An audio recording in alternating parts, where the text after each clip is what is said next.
हर पीर से जुमा अपने फेवरेट शो न्यूज़ आई को यूट्यूब पर देखने के लिए डॉन न्यूज़ के ऑफिशियल यूट्यूब चैनल पर आइए, उसको सब्सक्राइब कीजिए और बेल आइकन को प्रेस कीजिए।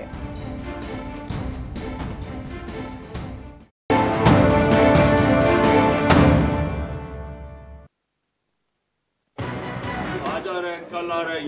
ये जब पहले गया था ना सऊदी अरेबिया, तब भी हम सुनते थे अब आ रहे हैं, कल आ रहे हैं। शहबाज शरीफ की तकरीर नहीं होती, उसकी जॉब एप्लीकेशन होती है।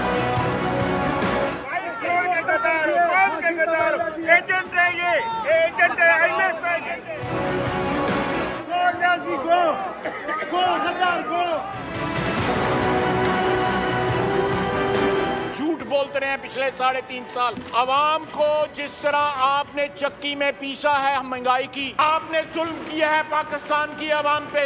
ये जो तकलीफ आपको सुनाई दे रही है, तूफान खड़ा किया हुआ था कि बस अब हुकूमत गई, इन्होंने आवाम को क्या मोबिलाइज करना है। यहाँ पर बैठे हुए सिर्फ 3 मेंबर खड़े हुए इनको वोट डालने के लिए। ये अपने बंदों को कुर्सी से नहीं खड़ा कर सकते, इन्होंने हुकूमत क्या गिरानी है। ये क्या कानून साजी करेंगे? उठ के तोते की तरह पढ़ देते हैं, ना किसी को समझ आती है क्या है, ना उनको समझ। इनको समझ लगी है कि अब अवाम के जो पाकिस्तान के अवाम इनके साथ नहीं, तो ये उनसे इंतकाम लेना चाहते हैं। अस्सलाम वालेकुम, मैं हूं अफसा कोमल। बड़ा चैलेंजिंग दिन था आज हुकूमत के लिए भी और अपोजिशन का भी इम्तिहान था। आज ज़िमनी मालियाती बिल 2021 यानी मिनी बजट और स्टेट बैंक से मुतालिक जो तरमीमी बिल है वो कौमी असम्बली में पेश किया गया और अपोजिशन ने इस करारदाद की सख्त मुखालफत का ऐलान कर रखा था। लेकिन हैरत हुई ये देख के कि अपोजिशन लीडर शहबाज शरीफ साहब भी मौजूद नहीं थे ऐवान में और बिलावल भुट्टो साहब भी ऐवान में मौजूद नहीं थे, जिसको हुकूमत ने इसकी तशरीह ये की कि लीडर लेस थी आज अपोजिशन ऐवान में। लेकिन नारेबाजी और हंगामा आ रहा है कि वही सूरत हाल हमने देखी जो इससे पहले बजट पास होते हुए आपने देखी थी। लेकिन आज ज़रा बात आगे बढ़ गई मज़ीद और सवालात उठे कि हमारे ऐवान का क्या माहौल है और क्यों इससे किसी को कोई फ़र्क नहीं पड़ता। जब PTI की गजाला सैफ़ी को पीपल्स पार्टी की शगुफ्ता जमानी की तरफ से जो सूरत हाल बनी हुई थी उसमें थप्पड़ जड़ दिया गया, तो पूछेंगे कि क्या वजह है कि सब अपना अपना हिस्सा डालते हैं ऐवान का माहौल ख़राब करने के लिए और इल्ज़ाम सिर्फ हुकूमत पे क्यों लगता है। लेकिन आज के दिन जब तीनों अतराफ़ से हुकूमत के लिए मुश्किलात की बात हो रही थी, एक तरफ IMF की शराइत, दूसरी तरफ अपोजिशन की तरफ से मिनी बजट मंजूर ना होने देने की जो बड़ी बड़ी बातें की हुई थी और तीसरी तरफ से इत्तेहादियों के हवाले से कल और आज सुबह तक यही खबरें थी कि उनको मनाना हुकूमत के लिए एक टास्क होगा। लेकिन प्राइम मिनिस्टर इमरान खान साहब इतने पुरएतमाद दिखाई दिए कि जब सेशन से पहले उनसे सवाल पूछा गया कि क्या हुकूमत मुश्किल में है, तो उन्होंने कहा कि हर 3 माह के बाद ये कहने लगते हैं कि हुकूमत मुश्किल में है, लेकिन हुकूमत किसी किस्म की मुश्किलात का शिकार नहीं है। और ऐसे ही मौक़ों के ऊपर और हर मौके के ऊपर सवाल किया जाता है नवाज़ शरीफ साहब का जो वापसी की आजकल एक बात बनी हुई है, तो प्राइम मिनिस्टर साहब से भी पूछा गया रिपोर्टर्स की तरफ से। उन्होंने कहा कि ये अपोजिशन की तरफ से कहा जाता है कि नवाज़ शरीफ साहब आ रहे हैं, आज आ रहे हैं, कल आ रहे हैं, लेकिन उन्होंने मिसाल दी कि जब वो सऊदी अरब में थे नवाज़ शरीफ साहब, तो तब भी हम यही सुनते थे कि आज आ रहे हैं, कल वापस आ रहे हैं, लेकिन तब तक वापस नहीं आए जब तक समझौता नहीं हुआ। शहबाज शरीफ साहब के बारे में भी सवाल कर लिया गया प्राइम मिनिस्टर साहब से इस मौके पे, तो उन्होंने कहा कि शहबाज शरीफ की जो तकारीर होती हैं वो तकारीर नहीं होती बल्कि नौकरी की दरख्वास्त होती हैं। तो अब आज हम ये जानने की कोशिश करेंगे, प्राइम मिनिस्टर साहब ने भी गुजरा तो इस बारे में बात कर रहे थे लेकिन आज खुलकर निशाना बनाया है, जबकि दावा करती है अपोजिशन के प्राइम मिनिस्टर जब से नवाज़ शरीफ साहब ने वापसी की बात की है तो वो हवास पर सवार है हुकूमत के, क्या ऐसा है या नहीं है। उसके अलावा यही एक तो मामला ये हुआ, इस बारे में तो बात करेंगे कि ऐवान का माहौल ऐसा क्यों था, थप्पड़ मारने की नौबत तक क्यों बात आ गई, सीखते क्यों नहीं है हम। और दूसरा फिर ज़रा बात करेंगे मिनी बजट के हवाले से, ख़ास तौर पे जो स्टेट बैंक से मुतालिक बिल है तरमीमी बिल, इसके ऊपर जो सख्त किस्म का रवैया अपोजिशन अपना रही है। वो ये कहते हैं कि ये कौमी सलामती के ऊपर समझौता है और इसको ख्वाजा आसिफ साहब के बकौल ये 71 से बड़ा सरेंडर उसको वो करार दे रहे हैं। और इजलास मुलतवी होने के बाद वज़ीर ख़जाना आए सामने, उन्होंने इस बारे में भी वजाहत दी स्टेट बैंक से मुतालिक। उन्होंने कहा कि इंतज़ामी अमूर के लिए बैंक की कमेटी या बोर्ड बनाने में कोई ऐसी कोई बात नहीं है कि मुल्की सलामती को ख़तरा हो जाए। अपोजिशन से जानेंगे कि क्यों वो इसको मुल्की सलामती से जोड़ रहे हैं। एक बहुत संजीदा बात है 71 के हवाले से सरेंडर से मुतरादिफ उसको करार देना। और इसके अलावा उन्होंने मिनी बजट के हवाले से भी ये कहा वज़ीर ख़जाना ने कि जो चंद दरामदी अशिया पर टैक्स बढ़ाया जा रहा है जिससे आम आदमी को फ़र्क नहीं पड़ता, वो बहुत लग्जरी आइटम्स हैं जिसके ऊपर बढ़ाया जा रहा है। तो इस बारे में भी बात करेंगे। हमारे साथ हैं तहरीक इंसाफ की रहनुमा अंदलीब अब्बास साहिबा, पीपल्स पार्टी शर्मिला फारूकी साहिबा और नून लीग के रहनुमा निहाल हाशमी साहब। बहुत बहुत शुक्रिया आप तीनों का। निहाल हाशमी साहब, आगाज आपसे कर लेती हूँ। हम पिछले 2-3 दिन से सुनते आ रहे थे कि हम मिनी बजट में हुकूमत को इंतहाई टफ टाइम देंगे, उखाड़ के रख देंगे, लेकिन आज ना तो शहबाज शरीफ साहब नजर आए, लीडर ऑफ द ऑपोजिशन, ना ही बिलावल साहब नजर आए, और उसको करार दे रही है हुकूमत कि आप लीडर लेस ऑपोजिशन है। क्या कहेंगे आप? बिस्मिल्लाहिर्रहमानिर्रहीम। अब आप तो एक बात जानती है कि हमारे नंबर गेम्स में हम कम हैं। अगर नंबर गेम्स में हम पूरे होते तो यकीनन पिछले बजट भी पास ना होने देते और हम हुकूमत में होते। टफ टाइम का मुराद यही होता है जो आज अवान में टफ टाइम नजर आया। मैंने देखा कि वजीर खजाना जो बने बैठे थे तरीन साहब, उनकी शक्ल से हवाइयाँ उड़ रही थी जब उनके मुंह पे ला करके लोग उनके वो मिनी बजट को फेंक रहे थे, फाड़ रहे थे, और अवान में लग नहीं रहा था कि कोई हुकूमत है, कोई स्पीकर है, कोई निज़ाम है। हर चीज़ दरहम बरहम था। हम खलील तादाद के साथ अवाम की तर्जुमानी भरपूर तरीके से कर रहे थे, और यही तरीका होता है, क्योंकि हमने कैसी ऑपोजिशन की तर्जुमानी निहाल साहब? जब leader of the opposition symbolic बात है, मुश्किल टफ टाइम देना एक बात है, लेकिन क्यों नहीं थे शहबाज साहब? देखिए, ये तो शहबाज साहब और बिलावल साहब बेहतर तौर पे बता सकते हैं कि वो लोग क्यों नहीं गए, मगर एक बात मुझे पता है कि पूरे पाकिस्तान के गरीब, पिसे हुए, मजलूम लोगों की आज तर्जुमानी अपोजिशन ने बड़ा भरपूर किया है, और जिस तरह से उन्हें शर्मिंदा किया गया, जिस तरह से उन्हें मलामत की गई है, वो ऐवान में बैठे हुए वजीर खजाना नहीं लग रहे थे, बल्कि कौमी मुजरिम लग रहे थे। वो ऐवान में बैठे इक़्तिदार के जो हवारी हैं, पुजारी हैं, जो IMF के एजेंडे पे काम कर रहे हैं, वो लग रहा था कि बैरूनी एजेंडे का बैरूनी एजेंट बैठा हुआ है पाकिस्तान के। नहीं लग रहा था कि पाकिस्तान के अवान में पाकिस्तान का वजीर खजाना या पाकिस्तान की हुकूमत बैठी हुई है। उन्होंने उसके ऊपर वजाहत दी। निहाल साहब, उस पर पॉइंट पे आते हैं हम। मैं शर्मिला साहबा की तरफ जाऊंगी। शर्मिला साहबा, हमने देखा टॉक शोज के अंदर भी आपके पीपल्स पार्टी के रहनुमा के ऊपर हाथ उठा दिया गया, उसकी मजम्मत की गई सारी तरफ से, लेकिन ऐवान के अंदर क्यों ये वाले हालात व वाकयात इस तरह इस नहज तक पहुंच जाते हैं कि आज आप लोगों की रहनुमा शगुफ्ता जमानी ने PTI की गजाला सैफी के ऊपर हाथ उठा दिया और सब ने देखा, कैमरों ने रिकॉर्ड किया इसको। ये हालात इस तरफ क्यों पहुंच गए हैं? जी बहुत शुक्रिया अक्सा। देखिए, बात यह है कि जिस तरीके से हुकूमत चीज़ें बुलडोज कर रही है और एक महंगाई का सुनामी आवाम के ऊपर मुसलत कर रही है, सबके जज्बात जो हैं बड़े चार्ज हैं, लोग परेशान हैं। आवाम के नुमाइंदे तो इस वक्त पार्लियामान के अंदर बैठे हुए हैं, वो खुद बड़े परेशान हैं, वो लोगों को जवाब दे हैं। अपोजिशन जिस तरीके से अभी निहाल हाशमी साहब ने कहा कि हमारे पास वो नंबर्स नहीं हैं, लेकिन हम एहतजाज तो कर सकते हैं, हम आवाज़ तो बुलंद कर सकते हैं, हम अपना एहतजाज रिकॉर्ड तो कर सकते हैं। जहां तक बात एहतजाज में हाथ उठाने की, मैं उसी पे आ रही हूँ। जहां तक रही बात हाथ उठाने की, मैं इसको बिल्कुल भी सपोर्ट नहीं करूंगी। शगुफ्ता जमानी साहिबा ने हाथ उठाया, उसके नतीजे में गजाला सैफी साहिबा ने उनको थप्पड़ मार दिया। This is not done. मतलब I will never support this as a women. बयानबाजी अपनी जगह, इश्यूज पे आप बात करें, आप हकाइक के ऊपर बात करें, आप एक दूसरे के ऊपर चलें, चीखम चलाई तक भी बात जाती है, लेकिन गालियां और हाथापाई, ये this should not be part of the parliament, because यहाँ पर मौजूद लोग बैठे हुए हैं, अवामी नुमाइंदे बैठे हैं जो आगे अवाम को जवाब दें।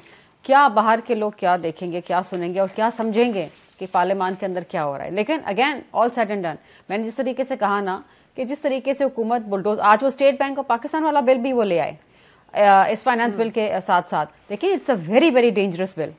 आपको शायद लोगों को, आवाम को इतनी आगाही नहीं है, और इस वक्त हमें भी वो जो मिनी बजट इन्होंने जो पेश किया है उसके तमाम हकाइक हमारे सामने नहीं है। लेकिन जिस तरीके से गलत बयानी कर रहे हैं शौकत तरीन साहब के 11% जो है वो इन्फ्लेशन का रेट है, he is wrong.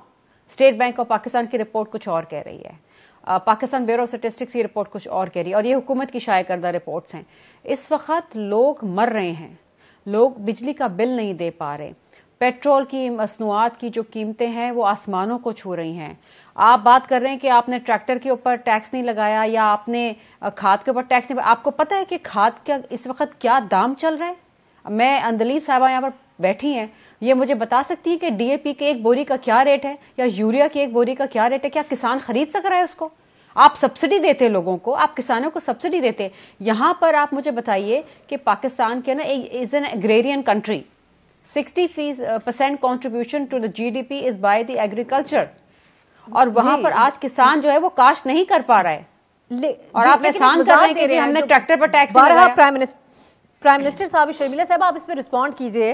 Prime minister साहब भी बारहा पहले भी कहते थे, अब भी कह रहे हैं कि साबिक हुक्मरानों की तरफ से जो कर्ज लिए गए वो कौम को गुलाम बना दिया गया, हमने तो वो वापस करनी है। दूसरी बात ये की जा रही है कि आपसे सवाल कर रही है हुकूमत, आप दोनों जमातों से, कि IMF की शराइत हम ना माने तो कोई पैरेलल आइडिया आप लोग पेश कर लें। आप लोगों को भी तो जाना पड़ा था IMF के पास, हालात इस नहज पे पहुंच गए कि हमें इतने मुश्किल फैसले करने पड़ रहे हैं।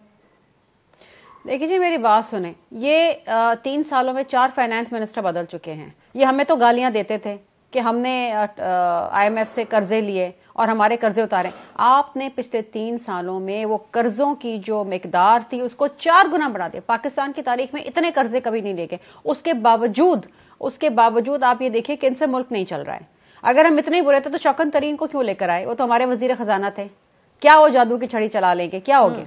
आप मिनी बजट लेकर आ रहे हैं। अच्छा, ये शर्मनाक बात है, ये अफसोसनाक बात है। खुदारा, मैं इस पे सियासत बिल्कुल नहीं करना चाह रही, क्योंकि तकलीफ होती है ये बात करते हुए। लोग इस वक्त नहीं गुजारा कर पा रहे।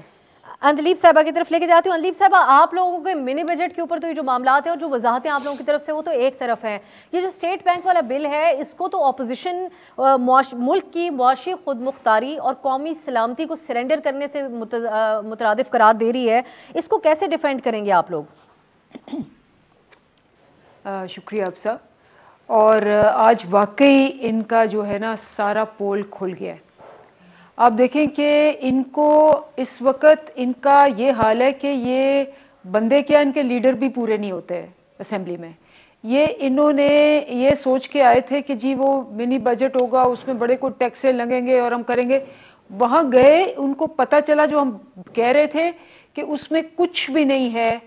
सारा इम्पैक्ट जो था इन्होंने घड़ा हुआ था, ये इस पे बैंक कर रहे थे। मैं हर प्रोग्राम में आके कहती थी कि मुझे बताएं कि कहाँ लग रहा है। अब चूंकि ना वो इनको नजर आया, ना कुछ, बिलावल नहीं आए, जरदारी नहीं आए, शहबाज शरीफ नहीं आए, खाकान अब्बासी नहीं आए, तो ये बेचारे वहाँ बैठ के, और वो हमारी जो गुजाला सैफी है उसकी तो उंगली टूट गई है, उसकी उंगली फ्रैक्चर हो गई है, और ये हरकतें करने पे मजबूर हो गए बिकॉज इनके हाथ में कुछ भी नहीं था। मैं आपको बता रही हूँ कि ये जो अभी कर्जों की बात कर रही थी, आज नेशनल असेंबली में एक क्वेश्चन आवर के ऊपर ये पूरी तफसील है कर्जों के ऊपर, और ये मतलब national assembly floor of the house पे इनकी जो सारी थी, हमने बेसिकली 37 बिलियन जो फॉरेन लोन्स थे जो हमने पे करने थे, जो इन्होंने लेके रखे हुए थे, उसमें से 29 बिलियन पे किया है। सो हमने 3 सालों में 29 बिलियन जो इनके कर्जे थे वो पे करने थे, और हमारे अपने जो नए कर्जे हैं वो सिर्फ 8 बिलियन है। नंबर 1 सुन ले, अब जो नहीं सुन ले प्लीज लेट मी फिनिश। इन्होंने अपने पूरे टर्म में जब 49 बिलियन 49 बिलियन लिए, 27 बिलियन वापस किए, 22 बिलियन के कर्जे लिए नेट। तो ये आज सारी तफसील मेरे पास भी है, जो कि हाउस इनका वो तो यकीनन है। लेकिन अंदलीब साहबा, जो लोग देखते हैं वो हमसे कहते हैं, आपसे सवाल पूछा, आप लोग 3 साल हुकूमत में रहने के बाद भी पहले माजी की हुकूमतों की क्यों बात करते हैं? स्टेट बैंक का जवाब दीजिएगा एक शॉर्ट ब्रेक के बाद, मेरे उसका तफसीली जवाब दीजिएगा, क्योंकि वो उस पर बहुत एक्सप्लेनेशन की जरूरत है, जितना बड़ा इल्जाम लग रहा है। एक शॉर्ट ब्रेक के बाद खुश आमदीद। हम बात कर रहे हैं आज के कौमी असम्बली के सेशन की, मिनी बजट और जो स्टेट बैंक के हवाले से बिल है उस पर अपोजिशन तो बहुत बड़ी बातें कर रही है, लेकिन हुकूमत को इतना खास कोई हमें परेशान दिखाई नहीं देती अपोजिशन की बातों से। निहाल हाशमी साहब, अब इस वक्त अगर हम हुकूमत की पोजीशन देखें तो इत्तेहादियों के हवाले से बड़ा सवाल था, उनको भी मना लिया, मुतमईन कर लिया। फिर आप लोग कहते रह गए कि बहुत से PTI के लोग हमारे साथ शामिल होना चाह रहे हैं, उस हवाले से भी कोई बात सामने नहीं आई वाज़े तौर पे। लेकिन प्राइम मिनिस्टर साहब ज़रूर आज अपने एतमाद का इजहार कर रहे थे, कहते हुए कि आप लोग तो कहते ही रहते हैं लेकिन नहीं जा रही है हुकूमत। तो हुकूमत के लिए तो बज़ाहिर ऐसा लगता है कि आप लोगों ने बार बार कह के शेर आया वाली मिसाल कायम कर ली, और कोई फ़र्क नहीं पड़ा उनको, जितना भी शोर मचा लें आप लोग, ऐवान में कानून साजी भी हो जाती है। देखिए, बात आपकी मैं उसको डिनाई नहीं कर रहा हूँ, मगर एक बात ठीक है कि आज एक्सपोज हो गए बेज़मीरी की और फेलियर की भी। देखिए, जो पार्लियामेंट में बैठे हुए हैं अपने ज़मीर के तहत वोट नहीं दिया, उनके मफादात था, अवाम के मफादात को एक तरफ रख दिया, अवाम की गैस, बिजली, आटा, चीनी, महंगाई, बेरोजगारी, गुर्बत वो एक तरफ रख दिया। और पार्लियामेंटेरियन थे इत्तेहादी खास करके बिलखुसूस, बहुत सारे इनके अपने पीटीआई के भी मेंबर हैं जो आपके कहते हैं कि जी हमारी मजबूरी है, हमें टेलीफोन कॉल आ जाते हैं, हमारी मजबूरी है, हम अगले बार इनके साथ। तो वो आज बहुत बुरी तरह से, और बिल्कुल कुछ नहीं बिगड़ा हुकूमत का, बिगड़ना नहीं है, सारे एटीएम कार्ड बैठे, बिगड़ तो आवाम कर रहा है, बिगड़ तो पाकिस्तान कर रहा है। आज जब रजा बाकर जैसे आदमियों को, जो IMF के एजेंट है जिन्होंने मिस्र की मईशत को डुबा दिया, वो अब उसी प्लानिंग के तहत पाकिस्तान के मईशत को खत्म करने आए। उन्हें पता है पाकिस्तान को आप इस तरह से जारियत से तो खत्म नहीं कर सकते, मगर अपने एजेंट अंदर बैठाल दे मुख्तलिफ इदारों में, स्टेट बैंक में या और दीगर इदारों में, जहाँ पे बैठ के पाकिस्तान में अंदरूनी खलफशार किया जाए, पाकिस्तान के लोगों को भूखा मारा जाए, लोग सड़कों पे आ जाए, वाटर राइट की तरह फूड राइट हो, यहाँ पे पेट्रोल का राइट हो, यहाँ पे बिजली ना होने की वजह से लोगों की राइट हो। तो ये सारी चीजें बड़ी प्लान तरीके से इमरान खान और उसकी गवर्नमेंट कर रही है। हमें तो ये देखना है कि पाकिस्तान आज हार गया, इमरान खान जीत गया। आज पाकिस्तान के मईशत को आपने ईस्ट इंडिया कंपनी के हाथों गिरवी रखवा दिया है। आज हुकूमत पाकिस्तान या पाकिस्तान के एग्जीक्यूटिव का कोई अख्तियार नहीं होगा स्टेट बैंक के ऊपर। जो स्टेट बैंक चाहेगी, जिस तरह से चाहेगी, पाकिस्तान की मईशत को खिलवाड़ करती रहेगी। तो मैं ये समझता हूँ कि जीत नहीं हुई है, ये हार हुई है पाकिस्तान की। इमरान खान भले कुछ कहते रहे, इसमें क्या पहले आपको कहा था कि हम जो ठीक है, आपका पॉइंट आगे ना, आपकी आवाज कट रही है, आपका पॉइंट आगे। मैं शर्मिला साहबा की तरफ यही बात लेके जाऊंगी। शर्मिला साहबा, जब अमली इक़दाम हमें नहीं एज सच ऑपोजिशन की तरफ से नजर आते, जब इकट्ठे थे आप लोग, या अब अलग होके भी पार्लियामान की हद तक तो इकट्ठे होके भी कोई खास इक़दाम नहीं नजर आ रहे हैं, तो क्या हुकूमत का कॉन्फिडेंस बढ़ा नहीं दिया आप ऑपोजिशन की जमातों ने, या आज खुद प्राइम मिनिस्टर साहब ये कहने पर मजबूर हुए कि हम कहीं नहीं जा रहे? देखिए, अब सा खास इकदाम आपका इशारा किस तरफ है? खास इकदाम ये ऑपोजिशन क्या कर सकती? जब ऑपोजिशन के पास नंबर्स पूरे नहीं हैं और जब इनके इत्तेहादी अपनी ज़मीर की आवाज़ मार के इनके गैर कानूनी और अवाम दुश्मन पॉलिसियों का साथ देंगे, तो फिर हम क्या कर सकते हैं? हम एहतजाज कर सकते हैं, हम धरने कर सकते हैं, हम एहतजाज कर सकते हैं, हम सड़कों पे निकल सकते हैं, मतलब हम। लेकिन आज अपोजिशन के सिर्फ 3 अरकान खड़े हुए। आज अपोजिशन के अरकान जिस पे कहने पे मजबूर हुए असद उमर साहब, उन्होंने कहा कि आप क्या हमारी हुकूमत घर भेजेंगे? 3 अरकान तो मुश्किल से खड़े किया आज आप लोगों ने पार्लियामेंट में। देखिए, बात 3 अरकान या 2 अरकान की या 1 अरकान की नहीं है। ऑपोजिशन अवाम दुश्मन पॉलिसीज के खिलाफ इकट्ठे है। मनी बजट के ऊपर आज ऑपोजिशन ने भरपूर एहतजाज किया है ऐवान के अंदर, जो उनका एक आईनी और कानूनी और उनका एक अखलाकी हक है। एहतजाज हुआ है। और मुझे आप एक बात बताइए कि मुझे तो समझ नहीं आती कि ये किस तरीके से आवाम को अपना चेहरा दिखा सकते हैं। ये क्या जस्टिफिकेशन देते हैं प्रेस कॉन्फ्रेंसेस में बैठ के कि जी हम ये कर रहे हैं, हम वो कर रहे हैं, हमने जी ट्रैक्टर पे टैक्स नहीं लगाया, हमने जी किसान पे टैक्स लगाया। अरे भाई, डीजल की कीमतें देखें, आज किसान ट्रैक्टर नहीं चला पा रहा है। आप कॉस्ट ऑफ प्रोडक्शन देखें, बीज, यूरिया आपने पाकिस्तान से गायब कर दिया है। किसान जो है काश्त नहीं कर पा रहा है, बीजों के ऊपर आपने टैक्सेस लगा दी, इतने टैक्सेस। मुझे बताइए, मैं दोबारा अपनी बहन से पूछूंगी, अम्बरीन अब्बास साहिबा से, अंदलीप अब्बास साहिबा से, कि मुझे बताइए, बता दें मुझे कि DAP फर्टिलाइजर की एक बोरी की कीमत क्या है, आज से 3 साल पहले क्या थी, और इनकी हुकूमत के दौरान आज उसकी प्राइस क्या है, और क्या वो किसान खरीद सकता है? आपने पूरे मुल्क में एक महंगाई का सुनामी कर दिया है। ये वो मुल्क था अब्सा जो अपनी एग्रीकल्चर आइटम्स एक्सपोर्ट करता था। आज we are a food insecure country. आज हम चीनी भी इंपोर्ट कर रहे हैं, आज हम गंदम भी इंपोर्ट कर रहे हैं, आज हम पाम ऑयल भी इंपोर्ट कर रहे हैं। आज से 3 साल पहले we were exporting these items because किसान के पास एक कुशन था। किसान, हम बम्पर क्रॉप्स कर रहे थे, हमारे पास बम्पर क्रॉप्स हम एक्सपोर्ट कर रहे थे, हम ज़र मुबादला ला रहे थे इस मुल्क में, किसान फ्लरिश कर रहा था। आज किसान मर गया है, स्मॉल मीडियम इंडस्ट्रीज तबाह हो जाएंगी।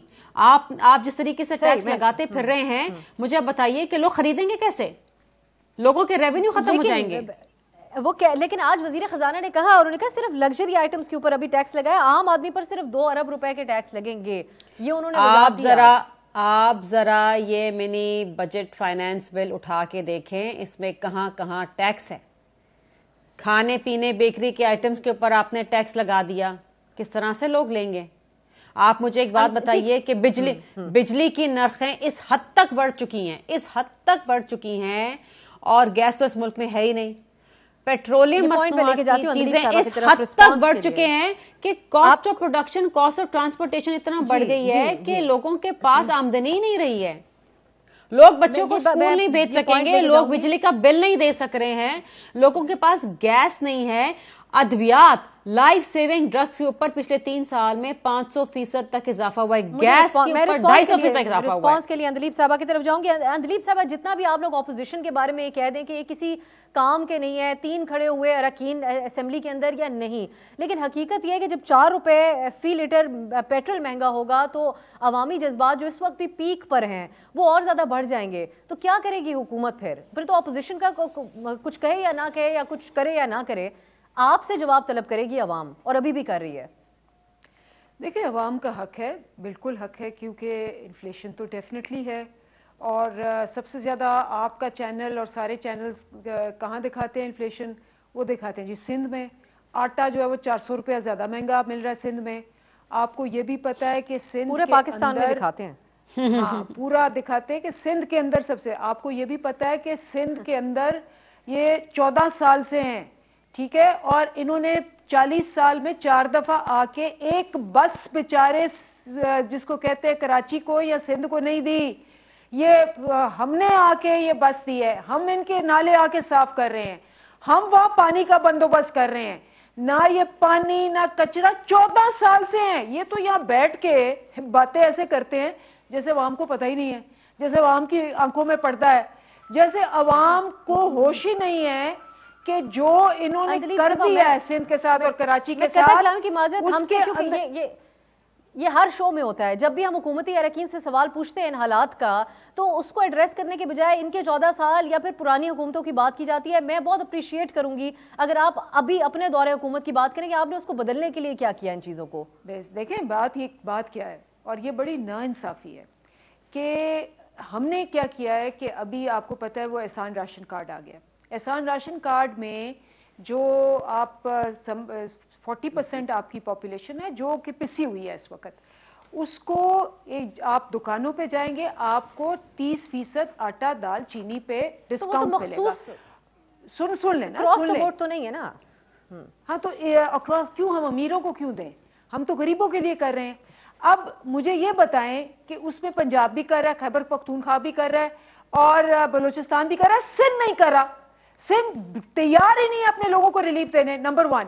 नंबर 2, हम ला रहे हैं। मैं सिंध से जवाब शॉर्ट ब्रेक की तरफ जाने आपसे कतक कलामी की बात वापस आऊंगी आपकी तरफ, लेकिन आप मुझे बात पूरी करने नहीं देते। हर दफा आप शॉर्ट ब्रेक लेती हैं मेरी बात पे। आप सिंध से ही कंटिन्यू, फिर आप वापस आती हैं तो आप उनको चांस दे देती हैं। टाइम है। नहीं, मैं आपकी तरफ, चलें, आप प्रॉमिस आपकी तरफ आऊंगी। एक शॉर्ट ब्रेक है, मजबूरी है, शॉर्ट ब्रेक, वापस से कंटिन्यू करेंगे। अंदलीब साहबा की तरफ जाएंगे। ब्रेक के बाद खुश आमदीद। हम बात करें आज हुकूमत की तरफ से, एक तो मिनी बजट है, दूसरी तरफ स्टेट बैंक के हवाले से बिल है, लेकिन ब्रेक से पहले जो हमारी अंदलीब साहबा से बात हो रही थी उनकी तोपों का रुख फिर भी सिंध की तरफ है। तो अंदलीब साहबा, दोबारा आपकी तरफ आऊँगी, आप मुकम्मल कर लें जो बात आप कर रही थी। देखिए, मैं तो ये कह रही थी कि इन्फ्लेशन इज़ अ रियलिटी बिल्कुल है, और अगले 2-3 महीने ये रहनी भी है। आपको भी पता है कि ये सारी दुनिया में शॉर्ट सप्लाईज हुए हैं, इसको शॉर्टेज इकोनॉमी कहते हैं, क्योंकि 1.5 साल फैक्ट्रियाँ बंद रही, अब जब खुली हैं तो उनको टाइम लग रहा है कि वो डिमांड से कैचअप करने के लिए। तो इसके लिए हमने एहसास राशन कार्ड इंट्रोड्यूस किया है, जिसमें मैंने बताया 30% जो डिस्काउंट मिलेगा आटा चीनी दाल पे, और ये जो सबसे पसमानदा हमारा तबका है उसके लिए है। दूसरा, हमने किसान कार्ड इंट्रोड्यूस करवाया हुआ है, जितनी भी इनपुट्स हैं किसान की उस पे डिस्काउंट के लिए। और तीसरा, मैंने आपको कहा कि सेहत कार्ड शुरू हो गया, कल इसकी इनॉग्रेशन है सारे पंजाब में। मैं तो सिर्फ ये कह रही थी सेहत कार्ड तो आपने केपी में भी दिया, मिसाली उसकी एग्जांपल्स भी दी जाती थी, लेकिन अवाम का गुस्सा खत्म नहीं हुआ बल्दियाती इंतखाबात के नताइज को देखते हुए। देखिए, अवाम का गुस्सा बिल्कुल, एक तो आज भी जब ये स्पीचेस हुई थी तो हमने इनसे पूछा था कि सबसे ज़्यादा अवाम का गुस्सा तो इन पे निकला है, क्योंकि एक की एक सीट है, एक ही दूसरे, हमारा आपको भी पता है कि क्या हुआ, हमारे अपने लोग जिनको टिकटें नहीं मिली वो हमारे खिलाफ अच्छा, खड़े वो हो एक गए। और सेपरेट टॉपिक है, अगर आपकी इजाजत हो अंदीप साहब, मैं निहाल हाशमी साहब की तरफ जाऊंगी, वो भी इंतजार कर रहे हैं। निहाल हाशमी साहब, प्राइम मिनिस्टर साहब हिमसेल्फ आज उनसे जब सवाल पूछा गया इस पार्लियामेंट के अहम तरीन इजलास से पहले, उन्होंने अल्फाज जो शहबाज शरीफ साहब के लिए इस्तेमाल किए। उन्होंने कहा कि जो वो तकरीरें करते हैं हमारे leader of the opposition, prime minister साहब कहते हैं कि वो उनकी तकरीर नहीं, नौकरी की दरख्वास्त होती है। क्या कहेंगे आप? जनाब, जो उन्होंने तकरीर की तो उन्होंने उसमें कहा कि आए पाकिस्तान को आगे ले जाने के लिए मिसाक़े मईशत करते हैं हम। तो पाकिस्तान को अगर आगे ले जाने के लिए कोई तकरीर हो जिसमें मिसाक़े मईशत की बात हो, वो अगर इनको नौकरी तो दरख्वास्त ये देते रहे, IMF को भी नौकरी पक्की करने के लिए दे रहे हैं। और ये BBA भी हमारी बात कर रही थी, कार्ड जो है ये है करप्शन, इसमें करप्शन से ज्यादा और कोई चीज नहीं। अब वो कह रहे थे कि नवाज शरीफ आएंगे जाएंगे। भाई, नवाज शरीफ के आने की खबर मिली तो इमरान खान इतने परेशान हो गए कि उन्होंने कहा जनाब कि चौथी बार इसको वजीर आजम कैसे बनना है। कौम चौथी बार नहीं, उनको 10वीं बार भी वजीर आजम बनाएगी, कौम बनाएगी, तुम्हारे तरह सिलेक्टर्स नहीं बनाएगी। तो बहुत सारी है, ये इनको कौम तो नहीं बनाती, ये तो सिलेक्टेड होके आते हैं। ये तो आपका इल्जाम है, लेकिन आप लोगों के ऊपर एक इल्जाम आज प्राइम मिनिस्टर साहब, वो कहते हैं समझौते के बगैर वापस नहीं आते नवाज शरीफ साहब, समझौते के बगैर वापस नहीं आने जा रहे। वो कहते हैं जो खिदमत की है वो जी, वो कहते हैं प्राइम मिनिस्टर साहब कि जैसे सऊदी अरब से वापस जब आए थे तो कुछ, हाँ कीजिए मुकम्मल जी निहाल साहब।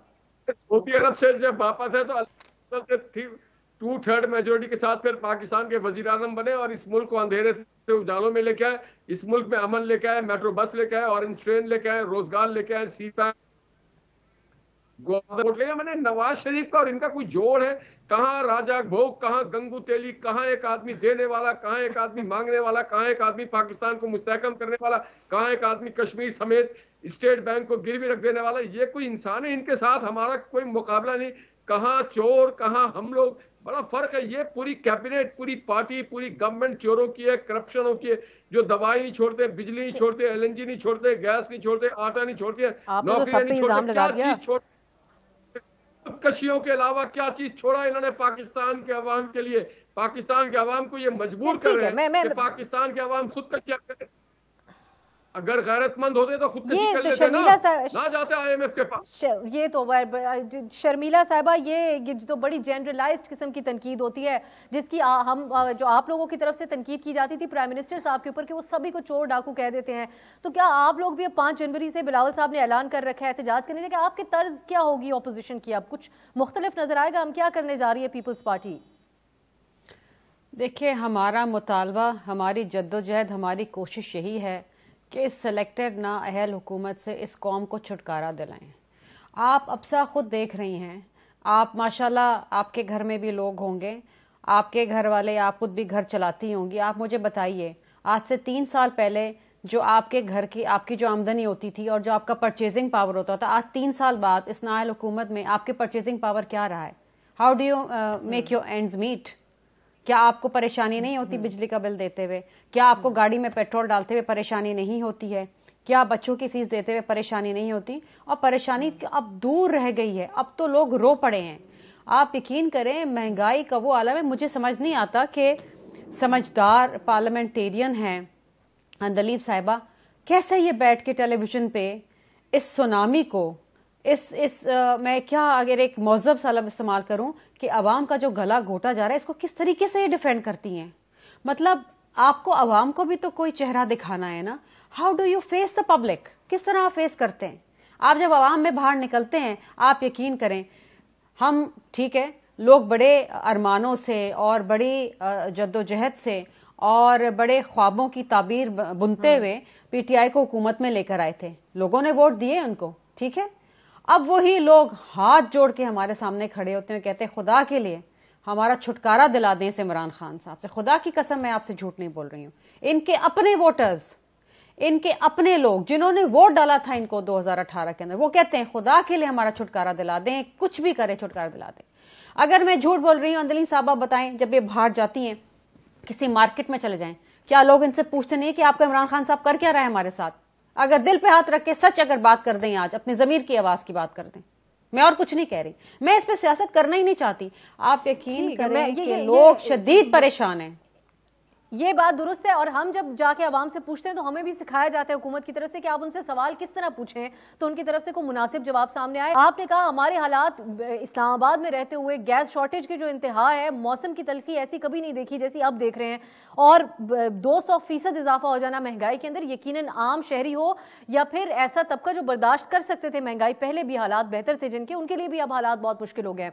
एक ब्रेक की तरफ जाते हैं, वापस आएंगे तो अंदलीब साहबा की तरफ ये सारे सवालात लेके जाएंगे कि अब कम अज कम थोड़ी बहुत रिलीफ के लिए आवाम को कोई बात ही कह दें। इकदाम तो नजर नहीं आ रहे। एक ब्रेक के बाद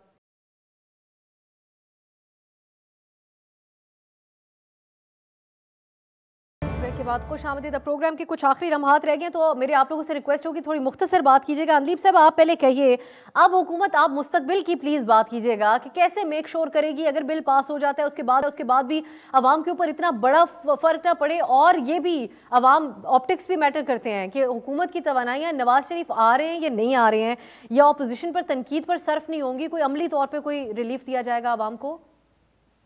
जी, सो उसका एविडेंस तो आपने देख ही लिया कि एहसास राशन कार्ड भी आ गया, कल से सेहत कार्ड शुरू हो रहा है पूरे तीनों सूबों में, और इंशाल्लाह मार्च तक ये 10 लाख रुपया पर घर मिलेगा। उसके अलावा आप ये भी देख लें कि घर बनाने के लिए और हर घर में एक बंदे को एक हुनर सिखाने के लिए 37 लाख खानदानों पे काम शुरू हो चुका है। 5 लाख रुपया हर घर को मिलेगा बगैर किसी सूद के, कर्जे हंसना। ये सब आप स्टेटिस्टिक्स जो हैं दिखा दी हुई हैं। तो ये जैसे ही ये रोल आउट हो गए हैं पैकेजेस, और आपको इसका नजर आना शुरू हो जाएगा इन अदर फ्यू वीक्स।